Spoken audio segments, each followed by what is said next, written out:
Então tá, pessoal, olha só, estou aqui hoje então para falar um pouquinho, né, da prova que nós tivemos aí da Banca Fundatec, prova para a Prefeitura de Viamão.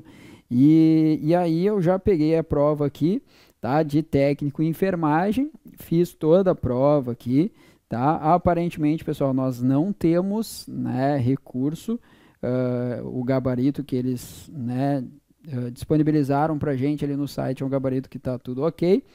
Então, só para comentar por cima, para que você tenha uma ideia do que caiu uma prova de 20 questões, uma prova longa, né, pessoal? Bem extensa, tá? Um textinho, como é de característico da Fundatec, só que é aquilo que a gente fala, né, pessoal? Tá?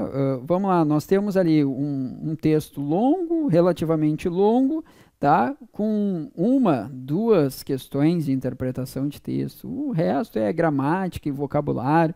Então é aquilo que a gente sempre comenta com você, não tem a necessidade, não tem por que começar, tá, a prova de você pela questão de interpretação. Isso aqui você deveria deixar por último. Primeiro fazer as questões de gramática e depois fazer as questões de interpretação, tá? Então aqui alguns destaques que eu fiz justamente, né, nas questões e que depois estão destacadas, né, no texto ali. Fique ligado também nos nossos canais. Nos nossos canais você provavelmente vai ter depois disponibilizada essa prova na íntegra, tá? Então fique ligado. Aqui, ó, a questão de número 2, só para que você entenda a questão de pontuação. Então, nós tínhamos ali, né, dois espaços, na verdade, dois desenhos no meio do texto, e ele perguntava justamente isso, né? Ó, assinale a alternativa que representa sinais de pontuação que substituem corretamente as figuras da linha 3, tá? E as figuras da linha 3, se eu não me engano, elas estavam isolando, tá? Se eu não estou enganado, ou era um adjunto adverbial deslocado, ou era um aposto, né? Mas, enfim, então eram duas vírgulas, tá? Só um pouquinho que eu me passei aqui. Muito bem. Depois, questão de número 3, questão clássica da Banca Fundatec, questãozinha de crase, sempre tem, e sempre aquelas questões de lacuna, né? Então, nós tínhamos as lacuninhas em branco aqui no meio do texto, já tirei a parte lá do texto para colocar aqui, e aí a gente tinha que completar justamente, né, com o azinho craseado, ou o A aglutinado ao O, formando o AU. Depois, a questão de número 4, questão clássica também, que é a questão de ortografia, tá? A escrita correta de determinadas palavras. Então, aqui eles estavam questionando a utilização de S, 2S, C cedilha, Z, etc. A questão de número 5, pessoal, uma questão envolvendo verbos, tá? Que é uma questão também clássica da Fundatec. Fundatec gosta bastante de questão envolvendo verbos. E aí, aqui eles já colocaram várias coisas relacionadas a um verbo só, né? Então, eles falaram do tempo verbal, então eu tinha que saber qual era o tempo verbal, se ele estava em algum tempo verbal, porque aqui no caso ele estava numa forma nominal, que é a forma nominal gerúndio, né? Ele já misturou também, ó, com uma questão de fonologia, porque ele diz que o verbo ele apresenta um dígrafo, tá? Na verdade, ele apresenta dígrafo, né? Ele não disse aqui quantos dígrafos, ele simplesmente disse apresenta dígrafo, então um bastaria, né? E ele tem, na verdade, ele tem dois dígrafos aqui, tá? Um consonantal e um vocálico, tá? Então, questãozinha aí envolvendo verbos, tempos verbais e formas nominais, e já colocou ali no meio uma questão de fonologia. Depois, questão 6, questão de acentuação, também clássica da Banca Fundatec, né, pessoal? Tá? Questãozinha envolvendo acentuação. Então, temos que lembrar as regrinhas de acentuação, né? Proparoxítonas, as paroxítonas, as oxítonas terminadas em A, E, O, M, N, S, monossílabo tônico, que foi o que apareceu ali na terceira assertiva. E assim vamos, tá? Questão de número 7, uma questão de vocabulário. Aí a gente tinha que, né, substituir essa palavra aqui sem prejudicar o sentido. Questão de vocabulário, acho que uma questão bem tranquila aqui. Depois, pessoal, a questão de número 8, aí já envolvendo o processo de formação de palavras. No caso ali a gente tinha questão envolvendo prefixação e sufixação, tá? Sufixo mente, um sufixo, né, comumente, desculpe a brincadeira, né, mas um sufixo comumente utilizado aí em provas, sufixo formador de advérbio, tá? Prefixo ante, que está naquele grupinho dos prefixos terminados em vogal átona, que pode aparecer até numa questão de ortografia, por que não?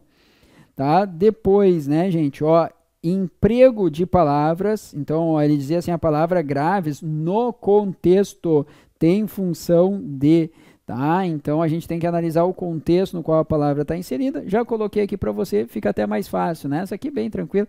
Doenças graves, graves está modificando doenças, que é um substantivo, então graves tem função de adjetivo, né? Que é a palavra que indica uma característica de um substantivo, atribuindo, né, sempre a ele essa característica.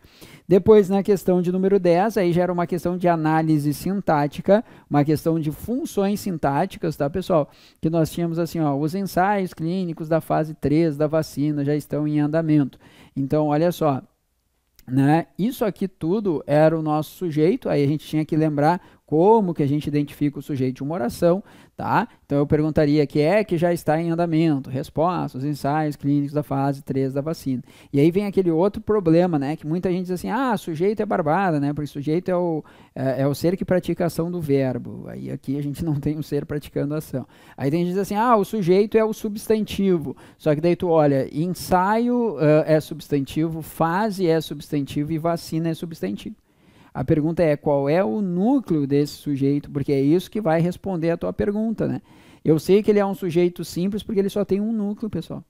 Ela vai dizer, não, Dani, tem 3, tem ensaios, tem fase e tem vacina, então ele é composto negativo. Olha só, tá? Vamos lá, tá? O único núcleo que eu tenho aqui é ensaios, tá? Fase não pode ser núcleo porque tem preposição e vacina não pode ser núcleo porque tem preposição, porque o núcleo do sujeito não é preposicionado, tá? Depois, questão número 11, questão também bem direta acerca de classes gramaticais. Então, eu tinha que lembrar das 3 classes gramaticais, daquelas palavrinhas do esse, do contra e de doença, tá, gente? Depois, questão de número 12, questão de fonologia, então eu tinha que ter uma noção a parte de contagem, número de letras e número de fonemas. Aí tu vai dizer, não, Dani, ó, sim, tinha que saber, ó, número de letras e número de fonemas. E detalhe, pessoal, para que eu possa resolver isso aqui, eu tenho que lembrar do conceito de dígrafo também, porque a cada dígrafo que eu tenho na minha palavra, diminui, né, um sonzinho. Então, eu tenho que lembrar daquela regrinha, número de letras menos o número de dígrafos igual ao número de fonemas. Para isso, eu preciso lembrar de dígrafo consonantal e dígrafo vocálico também. Questão de número 13, questão de orações a partir, né, de um nexo, de uma conjunção introduzindo-a. No caso aqui a gente tinha a conjunção pois, introduzindo uma oração coordenada sindética explicativa. Algumas pessoas poderiam ficar na dúvida em relação à conclusiva.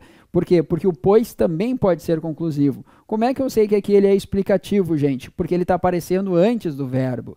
Lembra, quando o pois estiver anteposto ao verbo, ele é explicativo. Se ele estiver posposto ao verbo, aí ele é conclusivo, tá? Muito bem, questão de número 14, mais uma questão envolvendo, né, aqui tonicidade, né, tá? No caso, ele estava falando de paroxítono, não é acentuação gráfica, e sim acentuação tônica. Acento tônico é a mesma coisa que sílaba tônica, tá? Então, uma paroxítona, ela não precisa ser necessariamente acentuada, né, gente? Paroxítona são aquelas palavrinhas em que a sílaba tônica está na penúltima sílaba. Questão de número 15, nós temos ali, ó, tá? Uma questão envolvendo, de novo, análise sintática, funções sintáticas. Aí aqui algumas pessoas poderiam ficar na dúvida, né? E algumas até me perguntaram, Dani, mas por que que não é complemento nominal? Gente, porque para ser complemento nominal tem que complementar um nome. E o que que é nome para gente? Nome para gente é um substantivo, um adjetivo, um advérbio. Ou, em outras palavras, aquilo que não for verbo. O mosquito aqui está complementando o quê? O combater. Combater é um verbo, então ele é um complemento verbal. E complemento verbal na análise sintática ou é um objeto direto ou é um objeto indireto, tá? No caso, como ele não tem preposição, é um objeto indireto. Depois, gente, tá? Um objeto direto, desculpa, não tem preposição, é um objeto direto, né? Objeto indireto é quando tem preposição. A questão de número 16, tá? Ele está falando que matéria-prima é formada por justaposição. Lembra? Justaposição, quando eu pego o elemento A, elemento B e junto para formar uma nova palavrinha. E nessa junção não tem perda de elemento, tá? É isso que nós chamamos de justaposição.